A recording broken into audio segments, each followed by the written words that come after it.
से जुदा, सरतन से जुदा। गुस्ताख नबी की एक सजा, सरतन से जुदा, सरतन से जुदा। गुस्ताख नबी की एक सजा, सरतन से जुदा, सरतन से जुदा। गुस्ताख रसूल की एक सजा, सरतन से जुदा, सरतन से जुदा।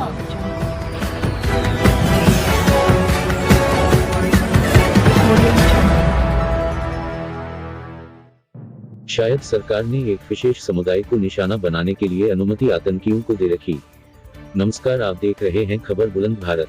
बरेली से वाजिद हुसैन की रिपोर्ट। पिछले वर्षों से देश की कमान मोदी सरकार ने संभाल रखी है। मोदी सरकार में ही लगातार एक विशेष समुदाय को कुछ देशद्रोही सोच के धार्मिक चोला पहने हुए आतंकियों ने कभी कुरान पर टिप्पणी कर एक विशेष समुदाय को निशाना बनाया तो कभी पैगंबरे इस्लाम पर टिप्पणी कर निशाना साधा। अभी जल्दी में एक प्रेस वार्ता के दौरान डासना गाजियाबाद देवी मंदिर के महंत नरसिंह नंद सरस्वती ने पैगंबरे इस्लाम टिप्पणी कर देश में हाहाकार मचवा दिया। आज उत्तर प्रदेश के जिला बरेली के थाना बहेड़ी में इस्लामी मोसरा कमेटी ने देश के राष्ट्रपति के नाम ज्ञापन उप जिलाधिकारी को सौंप करते हुए कहा, दुनिया में है कि हमारे, अब मैं उन्हें परम पूज्य कहूँ, हम लोग तो बेअदबी से बात करते नहीं हैं, लेकिन वो अदब के अब लायक नहीं है, जिनका के नाम नरसिम्हानंद सरस्वती जो पीठाधीश्वर हैं और एक जगह के एक मंदिर के मठाधीश हैं। बताइए आप, तो ऐसे शख्स ने जो इतना बड़ा परम पूज्य है, जो इतना बड़ा कौम का अनुयायी है, उसने ऐसी गुस्ताखी की है कि मोहम्मद साहब जो इस्लाम के पैगंबर हैं, बल्कि वो पूरी दुनिया के पैगंबर हैं, अमन शांति के दूत हैं, उनके बारे में ये गुस्ताखी की है कि वो बेराह थे और तरह तरह के उन पर लक्षण लगाए हैं, इल्ज़ाम तराशी की है और इस तरह की गुस्ताखियाँ की हैं जो काबिल बर्दाश्त नहीं है।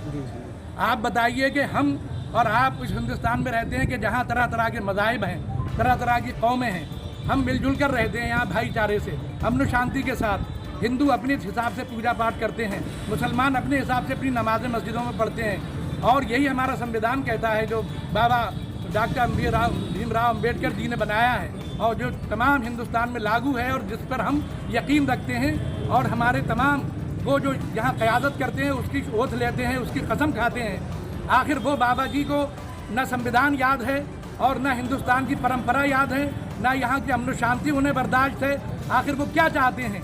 वो भाईचारे को बिगाड़ना ही तो चाहते हैं, वो हिंदुस्तान में बंटवारा ही तो चाहते हैं, वो हिंदू मुसलमान को लड़ाना ही तो चाहते हैं। तभी तो उन्होंने ऐसी बात की है। हमारा कौन सा मुसलमान या कौन सा मौलाना, कौन सा अल्लामा ऐसा है कि जो श्री राम जी के बारे में, श्री कृष्ण जी के बारे में या दीगर मज़ाहिब के जो नुमाइंदे हैं और उनके जो पीर पैगंबर हैं उनके बारे में कोई गुस्ताखी कर सकता है? हमारा दीन सबसे पहले यही सिखाता है इस्लाम कि हम जहां अपने पीर पैगंबरों की इज्जत करें, वहीं दूसरे तमाम दीन के मानने वालों की और उनके तमाम बड़ों की इज्जत करें। तो आज हमें बहुत तकलीफ़ है इस बात की कि ये स्वामी जी ने जो वो काम किया है कि जो बड़े से बड़ा दुश्मन नहीं कर सकता, वो चोला पहने हुए हैं किसी मजहब का और वो भाषा बोल रहे हैं किसी दुश्मन और आतंकवादी की।